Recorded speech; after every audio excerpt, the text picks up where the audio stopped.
Anthony Hartwig here with an Ursuline Volleyball player profile. We are joined by senior libero Maya Manning. Maya, thank you so much for taking the time to join us today. Of course, thank you for having me. So it's your senior season. So first we have to talk about kind of what it's been like for you going into this year, knowing that it's your last ride and trying to deal with all the emotions that we know senior year brings.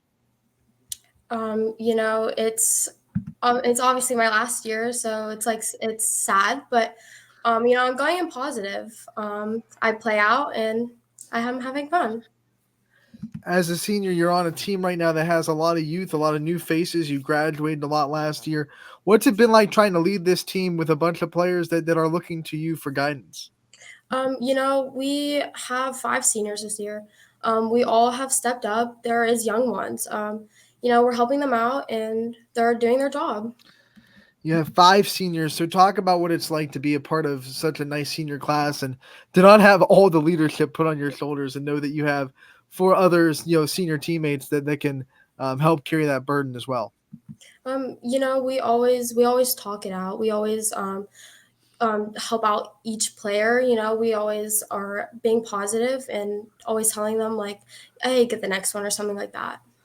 I talked to your coach over the weekend, and when we were setting up this player profile, he said you eat, live, and breathe volleyball. It's a sport that you love, and you put so much into it. Talk about the beginnings and kind of how you fell in love with the sport and how you found yourself, wanting to put so much energy into volleyball. I started playing at such a young age. I followed my sister. She used to play in high school. She played club. I learned at such a young age, maybe 11 years old, and I've always watched her, and practicing with her, going to the gym with her, made me fall in love with the game, and it's such a great experience. Is there one part of volleyball that you love the most, or something that you think that made you really stick to it more than the other parts? Um, what I'm like, that's such like a tough question. Right, there's so much to love about it, right? Yeah, it's all everything about it I love. It's just being with teammates and getting the experience of like traveling and stuff. You're the libero, and a lot of people outside of the volleyball world don't understand exactly what a libero is. And I always like asking liberos what are some of the questions they get from people that maybe be outside the sport. Do you get a lot of people like, why did you wear a different jersey? Did you forget yours?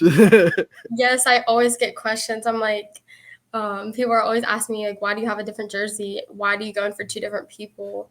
I always get questions like that, and it's so hard to uh, explain to them because they never understand. right. How much pride do you take in that position, though? It's such an important role in a volleyball court. How much pride do you take that your coaching staff trusts you enough to put you back there? Um, I don't know. I do the job. I've been played in multiple positions. I used to actually be a setter, and switching to that position honestly like made me like push myself more in that sense. And so I go out and I ball. When you made the switch, what were some of the things that went through your head about switching from setter to libero and some of the different things that you would have to do now as the leader of the back row defense? I'd have to pass. Not originally like passing. I had to get that consistent, and I would always just go to the gym and I would get reps in. It's also kind of mental thing because as a libero or a back row defensive specialist, you're getting the balls hit hard at you. It's one of those things that you have to be ready for. Did you ever struggle with like getting into a rhythm or starting to, get yourself used to balls always being hit right at you? Yes, I did. It sometimes like when you have a good hitter and you're not getting block, it does get frustrating. But you have to keep that positive mindset. You have to just try and get yourself in a different position. You felt a lot of feelings in volleyball. You've gotten your kills. I saw them set you quite a bit in the game I broadcasted. You've gotten your sets. You've gotten your digs. What do you think is the best feeling in volleyball? What's the one thing that gets you, the most excitement when you're out there? When you get such like a good dig and you like get the set and we put it down. We've talked about your last year on the volleyball team, but I also want to talk about the last year at Ursuline and kind of what Ursuline has meant to you and what it means to you to be able to represent this school and this community one last season every night that you put on that jersey.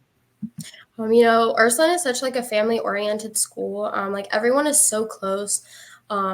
There's like nothing that you would think that like going to school like you might like not like it, but like if you walk into Ursuline, it's so family oriented that like it's like everyone's just so close together. Talking about your school life and the classes you've taken, and what are some of your favorite subjects and things that you think that you've really taken away from your time as a student at Ursuline? I've always loved math. I'm so good with numbers. I've always loved math. I'm good with art and as well.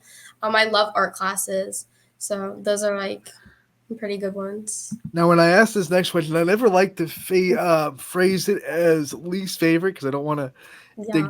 I don't want to dig the teachers out there. But what are some subjects that you think you've had to work a little bit harder at that have given you more of a struggle and that you've really had to put your time and effort into making sure that your grades are still up? Definitely my religion class. It is pretty hard. And you wouldn't think it's actually a hard class, but you're learning about different religions. So it is pretty difficult, but as well as probably like social study classes. When we go into teachers, whether it be a teacher from those classes that were harder or maybe teachers from your classes that you liked a little bit more, you found a little bit more easy, have there been any teachers in the school system that have really impacted your journey throughout the last 4 years?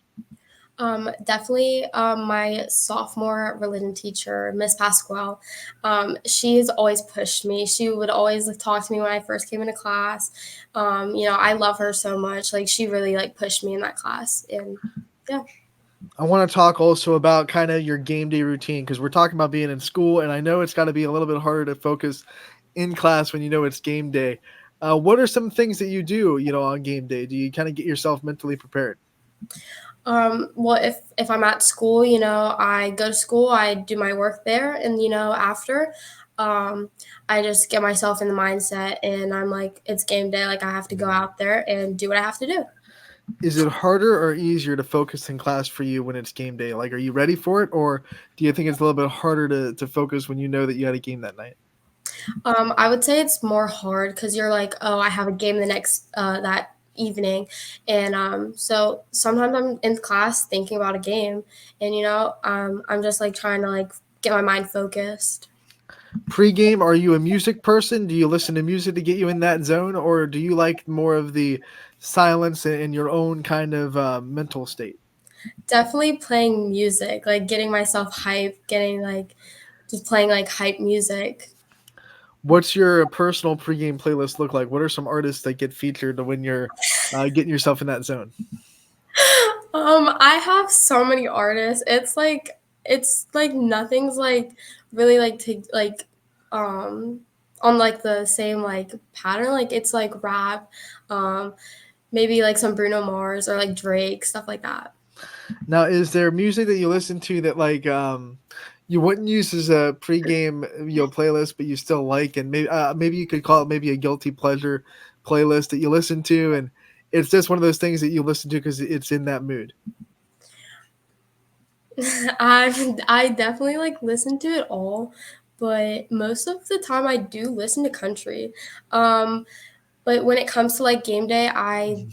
I try to listen to more hype music, Right. like that gets me like up there. All right. So you guys, let's say you just got off a big win and you need a post game meal. What's the best way to celebrate? What's the best food to celebrate a win with? Um, Definitely like probably going to like B Dubs or something, like getting wings.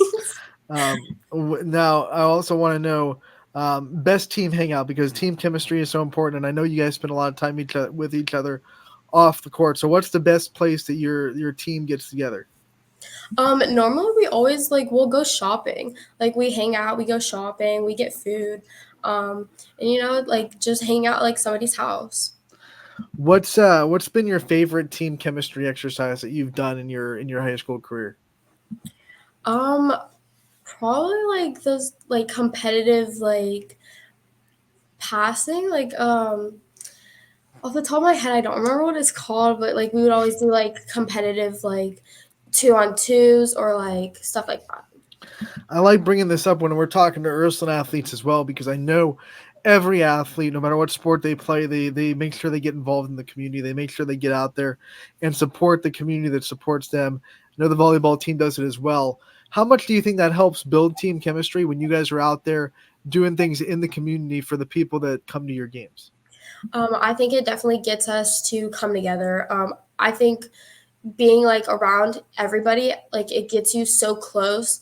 And you, like I said at before, we are such like a family oriented school that like anything we go to, it's like we're always together. Like we never, there's like nothing bad. Like we're always like being positive no matter where we're at.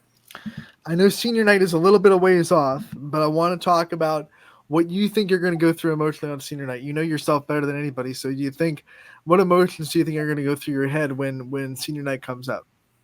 I definitely think I'm probably going to be emotional. I'm such an emotional person.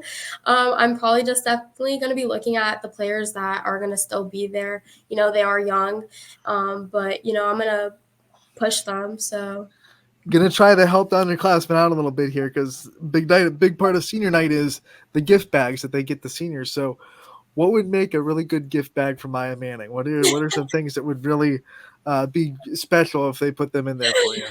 um, definitely like, um, this is like some tough question because like I like anything, anything.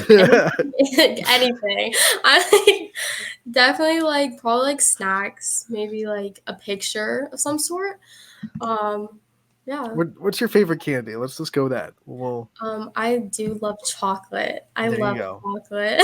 If you're listening, underclassmen, can't go wrong with chocolate.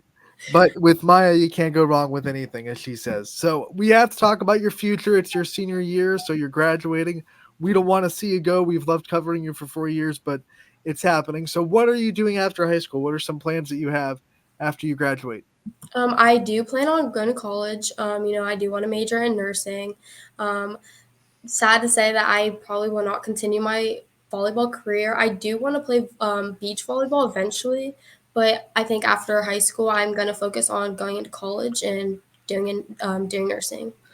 Now, some athletes make that decision that the college sport's not for them, and there's nothing wrong with that. It's for them. When did you kind of make that decision? You know, you put so much time in the sport. When did you decide that, high school was going to be it for you? You know, after club, I was thinking about it. I was like, I just think it's going to be so much pressure that I'd rather just focus on schooling and not put too much pressure on myself. And you said you're going to try to, track a career in nursing. What what drove you to that line of work? What made you want to pursue that career? You know, I've always been the type of person to try and help people. I think it's such like an amazing thing, like going and helping people and being in a hospital and like seeing other people like doing that job. It's always just interested me. Have you made the decision of where you want to go to college? I do plan on attending YSU. All right, staying home. So, are you still going to try to live outside the house, or do you want to stay in the nest? I think at the moment I'm gonna stay and then eventually move past. All right. So, when you do eventually move, I usually ask this if you're moving out, but since you're staying, think a little bit into the future. What are some things that you think life skills or everyday things that your parents do for you that you think you're going to have to learn how to do before you move out? Because it's really important to your day to day life. Um, Definitely like bills and paying for stuff. What's one home cooked meal that you think you're going to have to learn how to make before you leave the nest too? Definitely like my mom's pasta. She always makes it. She makes like different kinds. So I'm definitely gonna have to learn her recipes. If she'll give it to you, right? Always, Yes. always a reason for you to come home if she never gives you her pasta recipe. I want to let you, with this end of the interview, I want to let you give your shout outs, your flowers, the thanks to all the people that have been in your support system. I want to make sure you get the time to turn the limelight to them, and you make sure that they know how much they mean to you throughout your career. Yeah. Going like doing that thanks to like all the coaches I've had so many coaches from club to school switching schools. You know, I have had my mom as a coach as well. You know, and like being there, and then all the teachers that I've had, that have also pushed me. All right, Maya, we want to thank you so much for taking the time to join us today, talking to us about your senior year. We wish you the best of luck the rest of the way, and we can't wait to talk to you again real soon. Thank you.